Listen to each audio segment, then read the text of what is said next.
Have you seen the news lately? No, the other news. I personally am on a news hiatus, but anytime I hear about trending stories or yet another new illness that's spreading like wildfire, it spikes my anxiety. With the headlines painting a picture that's quite grim, it's no wonder that people are inclined to turn to books for some level of escapism. And there's quite a bit of research that shows that reading can make you happier. Today we're going to talk about 3 ways that books are good for you, so let's get into it. Stress can be a major factor in us feeling like our mental health is taking a beating, but reading can help us to relieve some of that tension. It's been proven that recreational reading is a good method of coping with mental stress. And in 2013, Dr. David Lewis from MindLab International at the University of Sussex conducted a study where participants had their stress levels and heart rates increased using different tests and exercises. Afterwards, they were exposed to a variety of methods of relaxation. Video games reduced their stress levels by 21%. Taking a walk reduced them by 42%.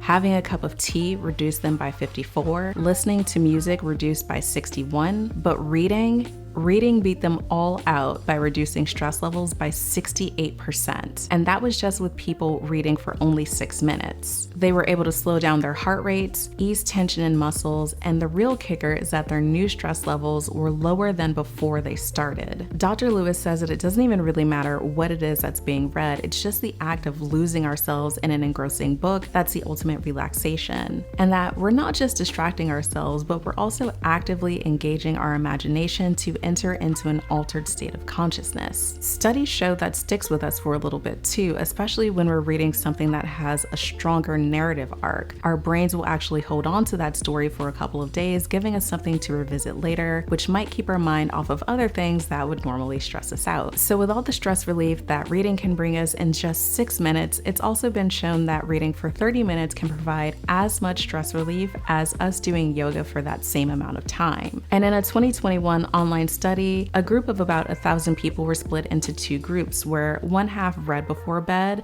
and the other half didn't. After a week, 42% of the readers felt like their sleep improved while only 28% of the non-readers did. When we continually get too little sleep, that can have an impact on our physical and emotional well-being, but it's also been shown that reading, when combined with insomnia treatment, could help decrease our cognitive arousal, which is basically just a fancy way of saying that it can help us to de-stimulate our brains a little bit. And even if you don't have trouble getting to sleep, reading for a short period of time before bed can help you stay asleep longer. And this isn't just true for adults. Studies have shown that reading before bed as part of your child's nighttime routine can also help them sleep longer as well. Knowing that we're revisiting a story can be beneficial for them and for us, since it'll give us something to look forward to instead of dreading bedtime. Although I don't know a single person who isn't bone tired these days. What we read plays a little bit of a role here too. Since we're drifting off into dreamland, it might be beneficial to choose stories that are a little bit lighter, ones that don't disgust or scare us, and balance being not so dry and dull that we're not motivated to read, but also aren't so exciting that we want to stay up all night reading it. So basically, just look for the Toyota Corolla of books and let me know down in the comments what that is for you. And really quickly, since we're talking about bedtimes, it's important to call out that if we're not reading a paper book, we might want to stick to e-readers that have monochrome displays. Smartphones and tablets will expose us to brain-stimulating blue light, which will disrupt our sleep by reducing the production of melatonin, reducing REM sleep, delaying the circadian rhythm, keeping us awake longer, and leaving us less alert in the morning. And all of that sounds pretty stressful, which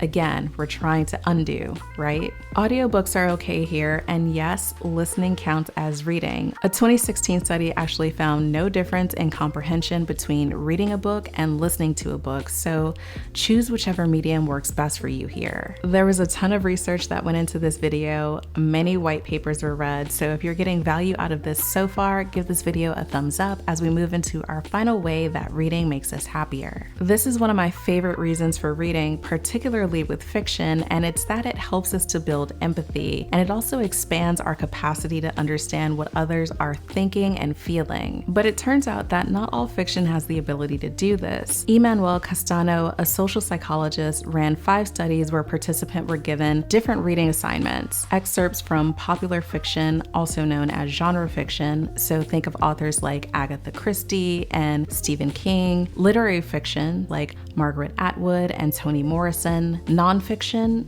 and nothing. After the participants were done reading, they took a test where they had to assess a person's mental state based on that person's eyes. The researchers were surprised to find that the folks who read nonfiction and nothing showed basically no improvement, but the same was also true for those that read popular fiction. On the flip side of that, people who read literary fiction were able to increase their capacity for empathy and more accurately predict social attitudes. This might have something to do with the ways in which that we engage with these types of fiction. Genre fiction is thought to be more passive, meaning that us readers are taken through a story that's more plot-driven, as opposed to literary fiction, which is more active and presses us to search for meaning and produce our own perspectives with complex characters. So, since literary fiction tends to paint a more complex picture of social interactions, and since they have a bigger focus on the characters, reading those works helps us to develop more complexity to the degree that we analyze the thoughts and feelings of other people, their behaviors,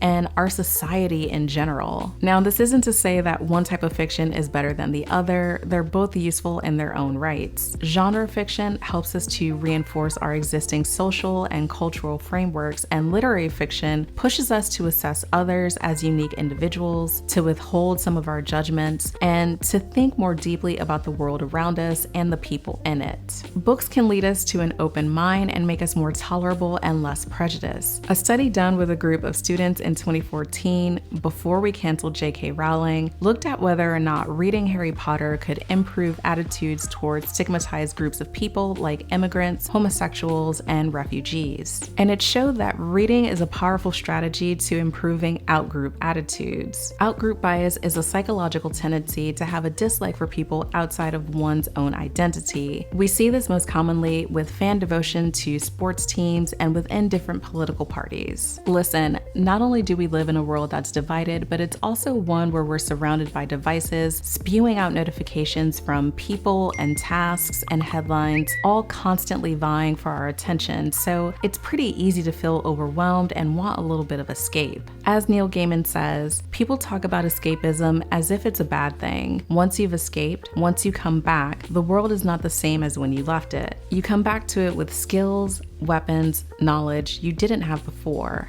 Then you are better equipped to deal with your current reality. So I say, let's go get trained.